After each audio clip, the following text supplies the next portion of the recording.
નમસ્કાર વિદ્યાર્થી મિત્રો, હું શૈલેષ દલસાણિયા નિરંજન સ્કૂલમાં આપનું હાર્દિક સ્વાગત કરું છું. હવે આજે આપણે એક નવો unit 6 strike against war. Strike એટલે હડતાલ, અગેન્સ્ટ વોર એટલે યુદ્ધ સામેની હડતાલ. આ વાત છે ઘણા વર્ષો પહેલાંની છે. તમે એક પાઠ પણ સમજી ગયા છો 10મા ધોરણમાં, જેનું નામ હતું આઈ લવ યુ ટીચર, જેમાં મેઇન પાત્ર હતું હેલન કેલર અને એક બીજું પાત્ર પણ હતું મિસ સુલિવન, એના શિક્ષક હતા. હેલન કેલર છે એ પાઠમાં તમે સમજાતા કે દુનિયાના પહેલા એવા આંધળા વ્યક્તિ હતા કે જેને ગ્રેજ્યુએશનની ડિગ્રી મેળવી હતી, એટલે કે સ્નાતક બન્યા હતા. પછી તેઓ ત્યાં સુધી આપણે તો 10મા ધોરણમાં સમજી ગયા છે કે તેઓ પહેલાં એક વ્યક્તિ હતા કે જેને ગ્રેજ્યુએશનની ડિગ્રી મેળવી. એ ગ્રેજ્યુએશનની ડિગ્રી મેળવ્યા પછીની જે સફર છે એ આ પાઠમાં છે. સૌથી પહેલાં તો તેઓ એક સામાજિક કાર્યકર્તા રહ્યા છે, સોશિયલ વર્કર હતા. ખાસ તો એને મજૂરો માટે, જે અમેરિકામાં જે મજૂરો છે એ મજૂરો માટે છે એને અવાજ ઉઠાવ્યો હતો. અને એ જે અવાજ ઉઠાવ્યો એ આ પાઠમાં આપણે જોવાના છીએ. ત્યારે વિશ્વયુદ્ધની જે પરિસ્થિતિ હતી એ સમયે, ખાસ તો અમેરિકા જેવા દેશોમાં, તો ત્યાંના જે મજૂરો હતા એની ઉપર અત્યાચારો થતા હતા. મીડિયા પણ માલિકોના જ પક્ષમાં હતું. જે માલિકો કહે, એટલે કે જે ઇન્ડસ્ટ્રીઝ કે ફેક્ટરીઝ ને એના જે માલિકો હોય, એ માલિકો જેમ કહેતા એમ એ લોકો છાપી નાખતા. એટલે મજૂરોના પક્ષમાંથી બોલે તેવું કોઈ નહોતું. પણ હા, એક વ્યક્તિ હતા કે જેનું નામ છે હેલન કેલર. એ એક એવા એક જ વ્યક્તિ હતા કે જેણે ખરેખર મજૂરો માટે થઈને અવાજ ઉઠાવ્યો અને મજૂરો માટે છે પોતે લડ્યા છે. આજે ઘણા વર્ષો પછી પણ જો આપણે એનો પાઠ સમજતા હોઈએ તો તેના ઉપરથી જ આપણે ખ્યાલ આવી જાય કે તે કેટલા મહાન વ્યક્તિ હતા. હેલન કેલર જોઈ શકતા નહોતા, સાંભળી શકતા નહોતા, તેમ છતાંય તેઓ બોલી શકતા હતા. વિચાર કરો, એને કેવી રીતે બોલવાનું શીખાતા. એ તો આપણે 10મા ધોરણમાં સમજી ગયા છીએ. પણ અહીંયા એની એક સ્પીચ છે જે હેલન કેલર દ્વારા આપવામાં આવી છે કાર્નેગી હોલમાં, ન્યુયોર્ક સિટીમાં, જાન્યુઆરી 5, 1960, એટલે 1916 આ 1916 એટલે એનો મિનિંગ એવો થાય કે પ્રથમ વિશ્વયુદ્ધ દરમિયાનનું છે આ. બરાબર, પ્રથમ વિશ્વયુદ્ધની નજીકનો સમય છે. એ સમયમાં લોકો છે એની ઉપર અત્યાચાર એટલા થતા. ખાસ કરીને જ્યાં માલિકો હતા, એ માલિકો છે એ મજૂરો ઉપર અત્યાચાર કરતા હતા. પરાણે છે આર્મીમાં જોઈન્ટ કરાવી દે, એક તો મહેનતાણું ઓછું આપે અને મજૂરોને એવું ઝાડમાં ફસાવે કે તમે દેશના નાગરિક છો, બહાદુર માણસો છો, તમારે યુદ્ધમાં જોડાવવું જ પડે. અને બંદૂક અને આર્મીના કપડાં દઈ દેતા એટલે ઓલા હસતા મુખે છે એ આર્મીમાં જોડાઈ જતા. પણ એને ખબર નહોતી કે જે દેશ માટે આપણે લડવા માટે જઈ રહ્યા છીએ એ દેશે આપણા માટે શું કર્યું છે. આજે માની લો કે ભારત દેશ છે, ભારત દેશમાં લોકો લડવા માટે જાય છે, શહીદ થાય છે, ઘણા સૈનિકો શહીદ થતા હોય,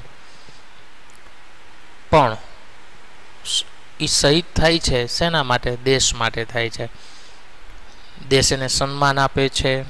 આજે આપણા ભારત દેશમાં સૌથી વધારે સન્માન આર્મી વાળાને જ મળે છે. દેશ એને સન્માન આપે છે. એના પરિવારના જે ભરણ પોષણ કે એના રક્ષણની જવાબદારી સરકારની હોય છે.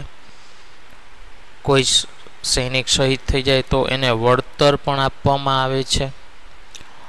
આ બધી બાબતો છે એ જનરલી સૈનિકોને આપવામાં આવતી હોય છે. પણ આજે 1916માં જે અમેરિકામાં જે થતું એના કરતાં તો અમેરિકાના સૈન્યમાં ન જોડાવવું એ બરાબર હતું. બરાબર. એટલે અહીંયા ખાલી હેલન કેલર બધા જે મજૂરો છે એને ચેતવે છે કે તમે છે ધ્યાન રાખો. બરાબર, તમે ધ્યાન રાખો. તમને આ લોકો, આ માલિકો છે એ તમને ઝાડમાં ફસાવશે. તો આ એના વિશેનો પાઠ છે. બરાબર, જોઈએ છે. ટુ બિગિન વિથ, અહીંયા જો સ્પીચ જ છે, હેલન છે એ પોતે સ્પીચ આપે છે. ટુ બિગિન વિથ, શરૂઆતમાં I have a word to શે ટુ માય ગુડ ફ્રેન્ડ્સ, એટલે કે મારી પાસે મારા સારા મિત્રો માટે. ધ એડિટર્સ, આ એડિટર્સનો મિનિંગ થાય સંપાદકો, જે સંપાદન કરતા હોય ને એને શું કહેશું? સંપાદકો. એન્ડ અધર્સ, અને બીજા. who are moved to pity me, pity એટલે દયા, કે જેને મારા પર દયા આવે છે. some people are grieved, અમુક લોકો દુખી છે. because, કારણ કે they imagine I am in the hands of unprincipled person.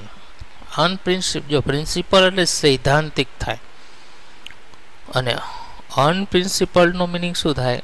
અસૈદ્ધાંતિક. because they imagine, કારણ કે તેઓ એવું વિચારે છે I am in the hands of unprincipled person, કે હું અસૈદ્ધાંતિક લોકોના હાથમાં છું. એમાં એવું હતું, હેલન છે બહુ મહાન વ્યક્તિ હતા, એટલે એનો ઘણીવાર દુરુપયોગ એ થાય. આપણે કેમ સેલિબ્રિટી હોય, એમ હેલન કેલર એ ટાઈમમાં સેલિબ્રિટી જેવું કામ કરતા. who pursued me to adopt unpopular causes, pursue કરવું એટલે દબાણ કરવું, adopt unpopular causes. અનપોપ્યુલર એટલે કે ખરાબ કામ, કે જે મને ખરાબ કામ કરવા માટે દબાણ કરે છે. it make me the mouthpiece of their propaganda. propaganda એટલે એનો એજન્ડા. માઉથપીસ એટલે કે કઠપૂતળી, મોહરું જેને કહે ને, શું કહેવાય બીજું? મોહરું, કે જેઓ તેના એજન્ડાનું મને મોહરું બનાવે છે.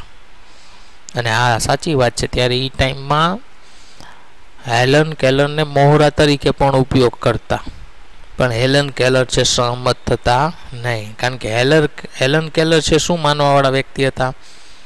કે મારે આ જે ગરીબ છે, જે મજૂરો છે, એની સેવા કરવી છે.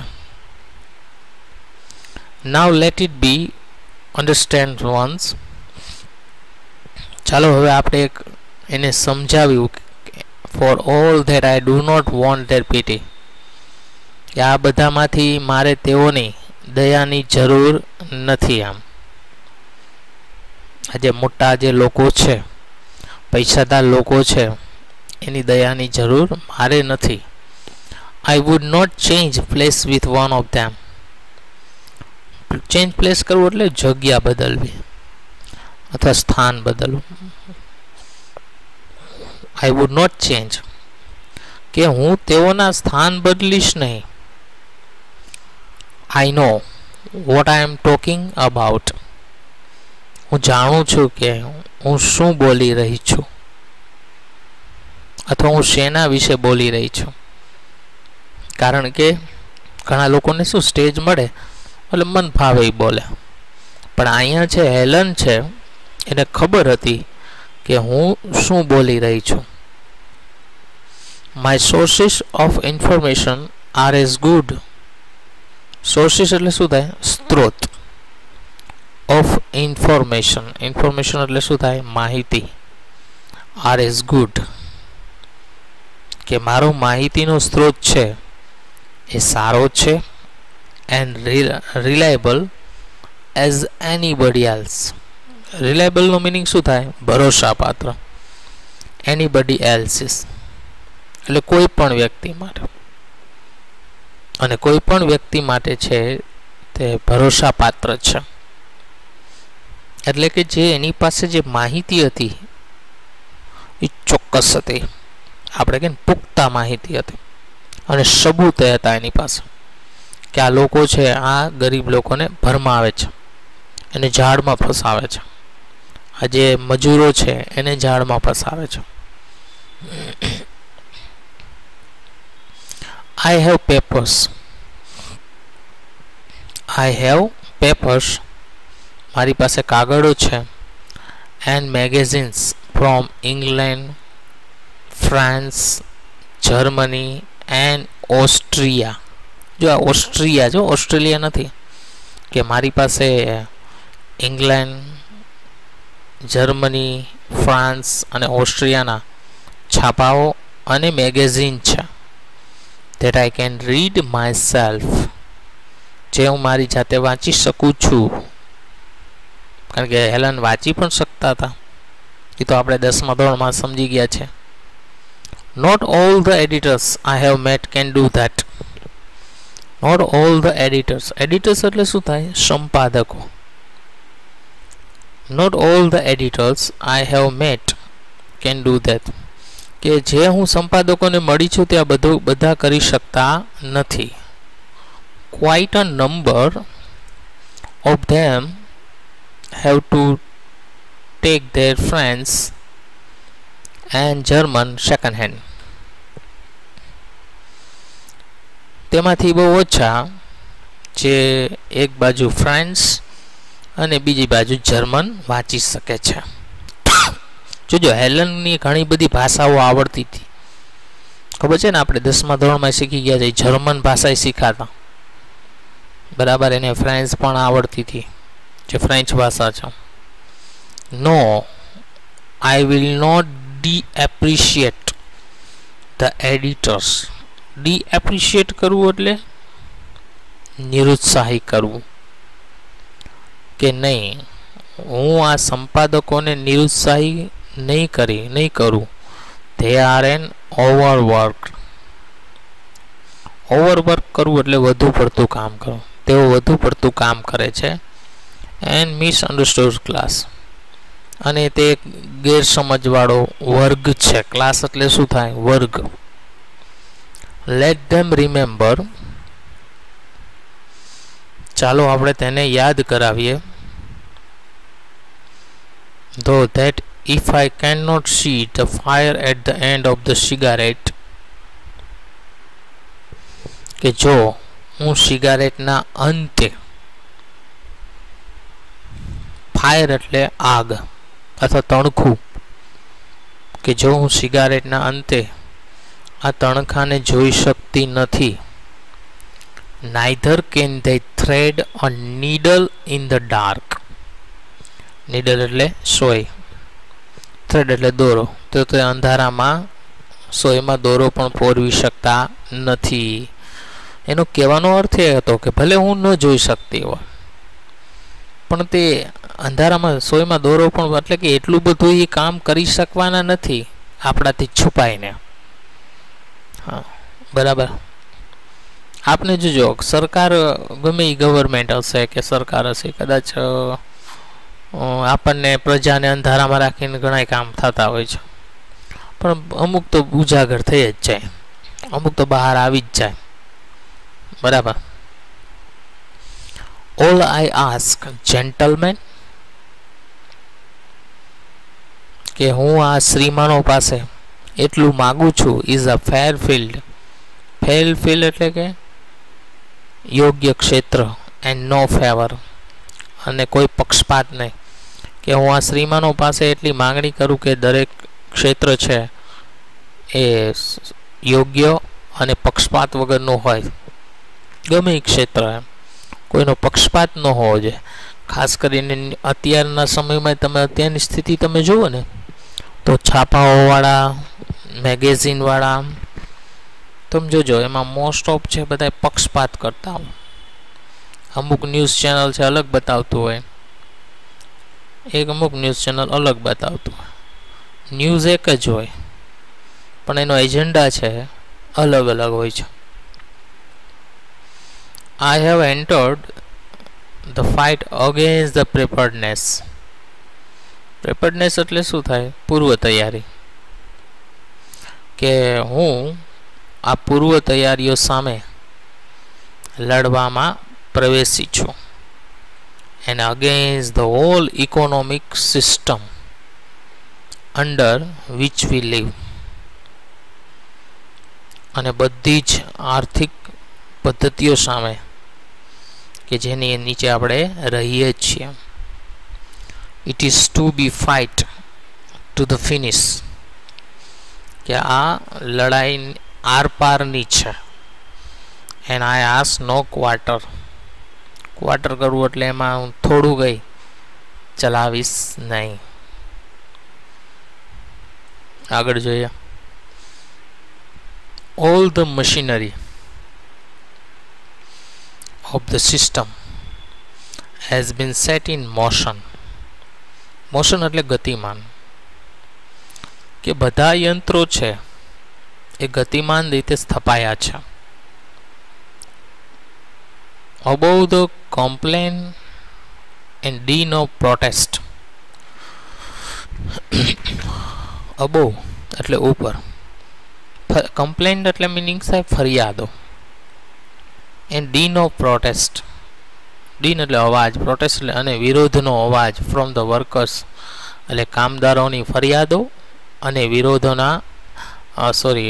વિરોધોના અવાજની ઉપર is hard the voice of authority. Authority એટલે સત્તાધીશો છે એના દ્વારા સત્તાધીશોને સંભળાયું છે.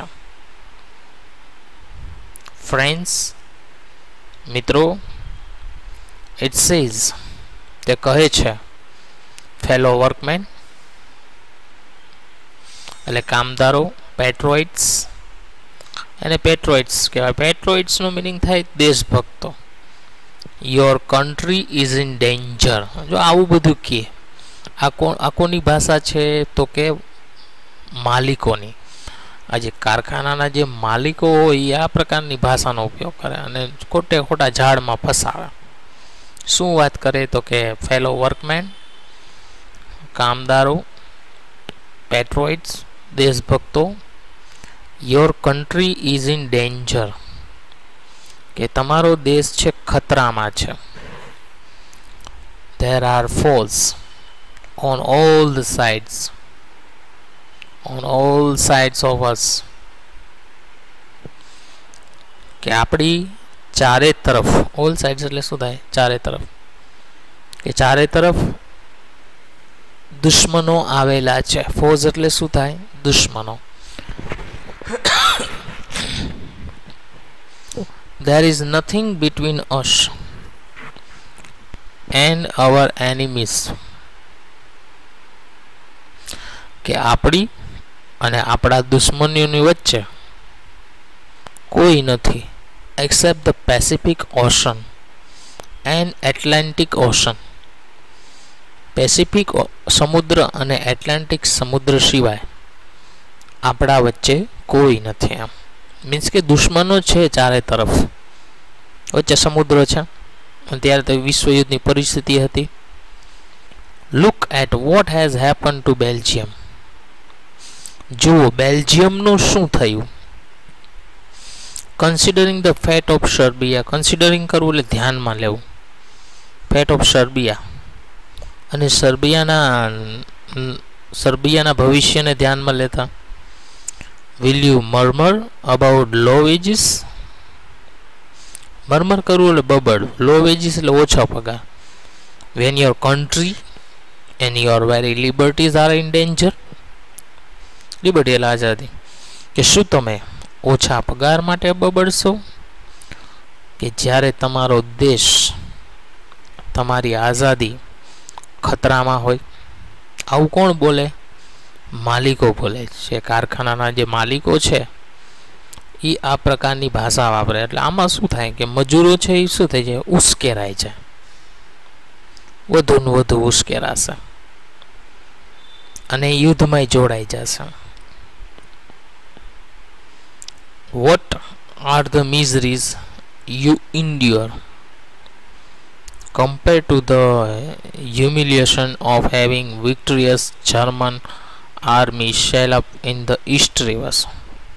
What are the miseries you endure? કે તમે તો શું દુઃખ ઇન્ડ્યોર કરવું, સહન કરવું, તમે તો શું દુઃખ સહન કરો છો compare to the humiliation having victorious army, એટલે ઐતિહાસિક જર્મન આર્મી કે જે પૂર્વ તરફ પ્રવાસ કરી રહી છે. ક્વાઇટ યોર ગ્રમ્બલિંગ, તમારું બબડવાનું શાંત કરો. ગેટ બિઝી, વ્યસ્ત થઈ જાઓ.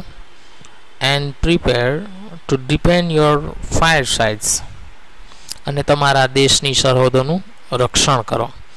એન્ડ યોર ફ્લેગ, અને તમારા રાષ્ટ્રધ્વજનું. ગેટ એન આર્મી, આર્મીમાં જોડાઓ.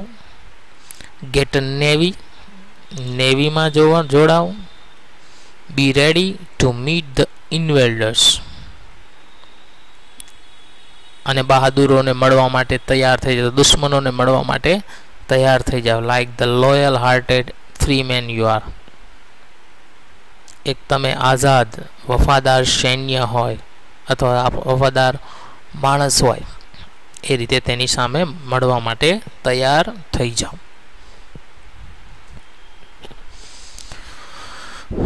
Will the workers walk in this trap, trap એટલે ઝાડ. શું મજૂરો આ ઝાડમાં ફસાઈ જશે? વિલ ધે બી ફૂલ્ડ અગેન, ફૂલ્ડ થવું એટલે શું થાય? મૂર્ખ બનવું. ફૂલ્ડનો મિનિંગ શું થશે? મૂર્ખ બનવું. આઈ એમ અફ્રેડ સો, મને ખૂબ જ ડર છે. So people have always been susceptible to oratory of this sort. અહીંયા સબસિટેબલી હોવું એટલે એકદમ ભાવ લાગણીશીલ હોવું, કે લોકો છે હંમેશા, ઓરેટરી એટલે તેનો પ્રદેશ, કે પોતાના પ્રદેશ માટે લાગણીશીલ હોય છે. એટલે શું થઈ જાય? જોડાઈ જાય. ધ વર્કર્સ નો, કામદારો જાણે છે. They have no enemies except their masters, except their master એટલે તેના માલિકો, કે કામદારો જાણે છે કે તેના માલિકો સિવાય કોઈ તેનું દુશ્મન નથી. They know that their citizenship papers are no warrant for safety. તેઓ જાણે છે કે તેના સિટીઝનશીપ પેપર્સ એટલે કે તેના નાગરિકત્વના જે કાગળો છે આર નો વોરંટ, વોરંટ એટલે બાંહેધરી, ફોર ધ સેફટી એટલે સલામતી, to their wives and children કે તેના પત્નીઓ અને તેના બાળકોની જવાબદારી ની બાંહેધરી નથી. એટલે એવું નથી કે આપણે જે દેશના નાગરિક છીએ એ દેશ આપણને પૂરી રક્ષણ આપશે. They know that, તેઓ જાણે છે કે honest sweat પ્રામાણિકતાનો પરસેવો, persistent toil સતત મહેનત, and years of struggle અને વર્ષો સુધીની મહેનત bring them nothing on two, તેનાથી કાંઈ થયું નથી. Worth fighting four,